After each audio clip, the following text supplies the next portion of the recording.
So magnesium has many roles, one of which is heart health. Magnesium assists in cardiac function and stabilizes the membranes of the heart cells. It helps prevent blood clotting, and a deep vein blood clot can lead to a heart attack or stroke or peripheral artery disease. And a deficiency of magnesium increases the risk of arrhythmias and heart attack, and magnesium itself is antiarrhythmic. In fact, according to some studies, magnesium deficiency has led to 8 million sudden coronary deaths in America alone between 1940 to 1994. So just for this one reason alone, in terms of heart health, we really need to start understanding the importance of magnesium. It's vital for energy production. Most magnesium is found in the mitochondria, which is the energy center of the cell. Magnesium is needed in glycolysis and the Krebs cycle to produce ATP. Every single one of our 100 trillion cells produces ATP, and we are constantly using ATP energy all the time. But without magnesium, ATP can't provide adequate energy to the cells or to the heart. In other words, if you're deficient in magnesium, the mitochondria in your cells cannot adequately produce energy. It's important for detoxification pathways, neutralizing toxins, and assisting the cell and the body to excrete heavy metals. And in the introductory unit, we began looking at how prevalent toxic metals are in the environment and how we're all exposed to these toxic metals. Research indicates that ample magnesium will protect brain cells from the damaging effects of aluminum, beryllium, cadmium, lead, mercury, and nickel. We also know that low levels of brain magnesium contribute to the deposition of heavy metals in the brain. The metals compete with magnesium for entry into the brain cells. If your magnesium is low, metals gain access much more readily. And I would go on to say that this is especially true for aluminum. Any long-term magnesium deficiency will open the door to the body pulling in aluminum. Magnesium is also important for stress reduction and calming the body. It has a tranquilizing effect, a calming effect on the body. It calms the adrenals and controls the sympathetic nervous system's response. Under stress, aldosterone increases, and in turn we lose magnesium.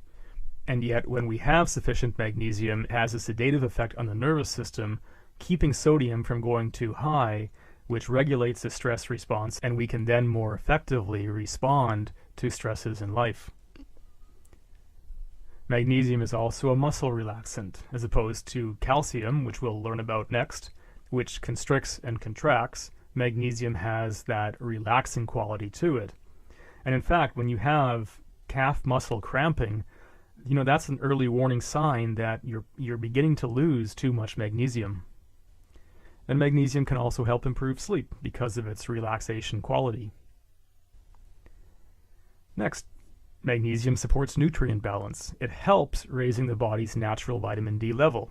And there are a lot of people out there that support the use of vitamin D, but vitamin D actually decreases the body's magnesium level, and it's low magnesium that is needed to raise vitamin D. In other words, if you're magnesium deficient, that is more likely the root cause behind why you are vitamin D deficient. So by boosting your magnesium level, you are supporting your body's vitamin D level in turn. Magnesium also helps support potassium absorption, and most people are low in potassium. Magnesium helps bring down excess sodium, which helps to reduce the stress response and regulates the sodium-potassium balance. So you might have heard of this thing called a sodium-potassium pump, which controls the balance of extracellular sodium with intracellular potassium. Sodium outside the cell, potassium inside the cell. Well, those pumps are powered by, you guessed it, magnesium. Ceruloplasmin. Ceruloplasmin is a carrier protein that binds to copper and iron to make them bioavailable, and magnesium supports in ceruloplasmin production, which in turn allows your copper and iron status to improve. It also stimulates calcitonin, which helps draw calcium out of soft tissue where calcium doesn't belong and helps deposit calcium into the bone where it does belong. And so that leads us nicely into the next benefit of magnesium, which is supporting the health of our bones. Healthy bones aren't just about calcium. Magnesium plays a really critical role in bone health as well. 60% of the magnesium in your body is stored in your bones, mainly on the surface, so that it can be taken for soft tissue and serum requirements. But when magnesium requirements go up under stress and magnesium tissue levels are low, that's when it's going to be robbed from your bones, which then in turn leads to cortical thinning of the bone itself. Now, the hormone calcitonin helps to deposit calcium into the bone, and magnesium stimulates calcitonin. So we're inundated with these messages from special interest groups and industries that calcium is so important for the health of our bones, but the truth of the matter is that dietary magnesium is actually more important than calcium for creating strong bones. I want you to remember that as we go through the rest of this unit and explore the relationship between calcium and magnesium and why most of us are magnesium deficient.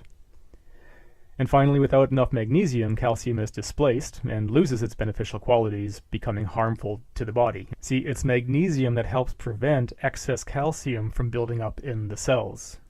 Too much calcium in the cells in the mitochondria is damaging to the cells, and calcification of the mitochondria leads to cell death.